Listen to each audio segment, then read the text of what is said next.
श्रीमद् भगवद गीता केवल एक ग्रंथ नहीं, बल्कि संपूर्ण जीवन का सार है। हमारा यह चैनल आपको गीता के श्लोक, अर्थ और सिद्धांत, बहादुर से किए हैं व्याख्या और जीवन में उनकी उपयोगिता को सरल भाषा में समझाने के लिए बनाया गया है। 700 श्लोकों का संपूर्ण संग्रह, संस्कृत में श्लोक और हिंदी अनुवाद।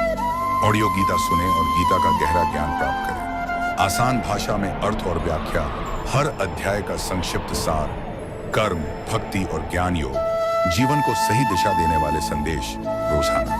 गीता से प्रेरणा, हर दिन नया श्लोक और प्रेरणादायक विचार।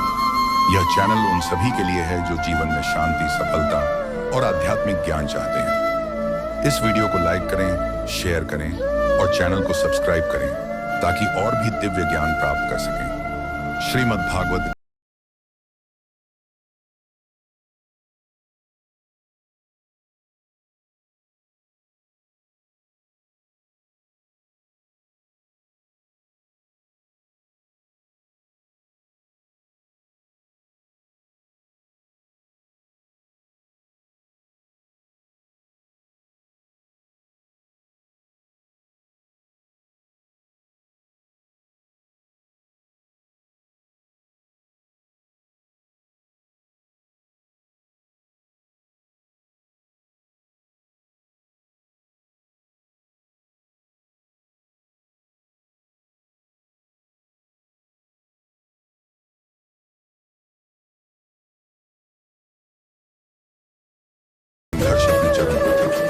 इस समय अर्जुन ने जब देखा कि उन्हें अपने ही परिवारजनों, गुरुजनों और सगे संबंधियों के खिलाफ लड़ना है, तो उनका मन कमजोर हो गया। उन्होंने श्री कृष्ण से कहा, हे माधव, मैं यह युद्ध नहीं लड़ सकता। मेरे अपने ही प्रियजन इस युद्ध में हैं। यदि मैं उन्हें मार दूं, तो क्या यह विजय मुझे सुख देगी? मुझे तो केवल दुख ही मिलेगा। तब भगवान श्री कृष्ण ने अर्जुन को गीता का दिव्य ज्ञान प्रदान किया और बताया कि यह युद्ध केवल शारीरिक नहीं, बल्कि मानसिक और आध्यात्मिक भी है। गीता के 18 अध्यायों का संपूर्ण सार। श्रीमद् भागवत गीता 18 अध्यायों और 700 श्लोकों में विभाजित है। इसमें भगवान श्री कृष्ण ने अर्जुन को योग, भक्ति, प्राप्ति, ज्ञान, कर्म और मोक्ष का रहस्य बताया। अध्याय 1, अर्जुन का मोह, अर्जुन विषाद योग।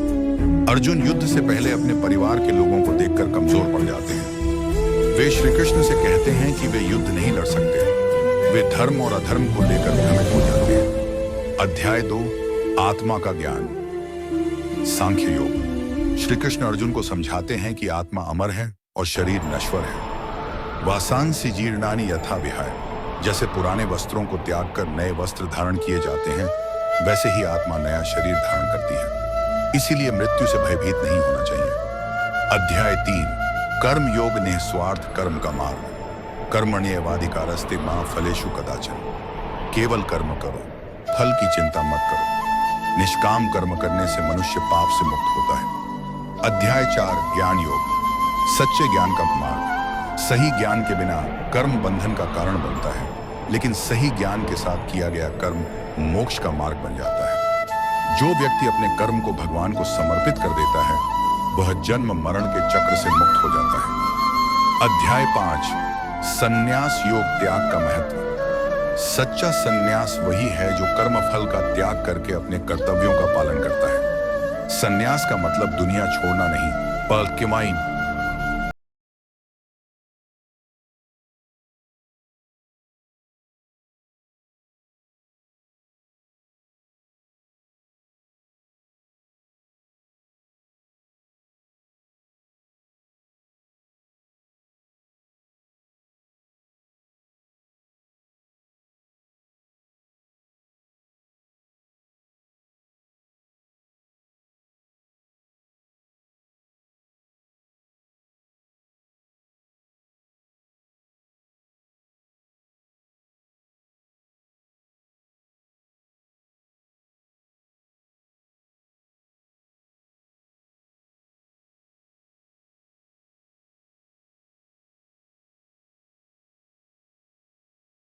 अध्याय 18, मोक्ष योग, जीवन का अंतिम लक्ष्य। मनुष्य को अपने कर्तव्यों का पालन करते हुए भगवान की भक्ति करनी चाहिए।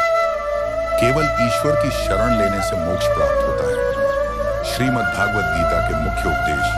एक, जीवन और मृत्यु का रहस्य। जो जन्मा है उसकी मृत्यु निश्चित है और जो मरा है उसका पुनर्जन्म भी निश्चित है, इसलिए मृत्यु से भयभीत नहीं होना चाहिए। दो, कर्म का सिद्धांत। हमारे पास केवल कर्म करने का अधिकार है, लेकिन कर्म के फल पर नहीं। अतः बिना फल की चिंता किए अपने कर्तव्यों का पालन करना चाहिए। चौथा, आत्मा और परमात्मा का संबंध। आत्मा अमर है, परमात्मा सर्वव्यापी है। जीवात्मा का परमात्मा से मिलन ही मोक्ष है। चौथा, भक्ति का महत्व। जो भक्त मुझे प्रेम और श्रद्धा से भजता है, मैं उसका सदा उद्धार करता हूँ। इसलिए केवल भगवान की भक्ति करने से ही मुक्ति संभव है। 5, भगवान का आश्वासन। हे अर्जुन, सभी धर्मों को छोड़कर मेरी शरण में आ जाओ, मैं तुम्हें सभी पापों से मुक्त कर दूंगा। इसका अर्थ है कि भगवान के शरण में जाने से सभी दुख समाप्त हो जाते हैं। अर्जुन का मोह नष्ट होता है। श्री कृष्ण के उपदेश सुनकर अर्जुन का सारा संशय समाप्त हो गया। उन्होंने अपने हाथ में फिर से धनुष उठा लिया और कहा, हे माधव, अब मैं अपने कर्तव्य का पालन करूंगा। मेरे सभी संदेह समाप्त हो गए हैं। इसके बाद महाभारत का युद्ध प्रारंभ हुआ और अंततः धर्म की विजय हुई। गीता का महत्व आज के जीवन में उपयोगिता। 1, संकट में मार्गदर्शन। जब भी जीवन में कोई कठिनाई आती है, गीता का ज्ञान हमें सही निर्णय लेने में मदद करता है। 2, अधिकार और कर्तव्य। गीता सिखाती है कि हमें अपना कर्तव्य निभाना चाहिए और फल की चिंता नहीं करनी चाहिए। 3, शांति और आनंद का स्रोत। ध्यान और भक्ति योग के माध्यम से सच्ची शांति प्राप्त की जा सकती है। 4, धर्म और नैतिकता। गीता जीवन के हर क्षेत्र में धर्म और नैतिकता का महत्व बताती है। निष्कर्ष, श्रीमद् भागवत गीता केवल एक ग्रंथ नहीं, बल्कि मानवता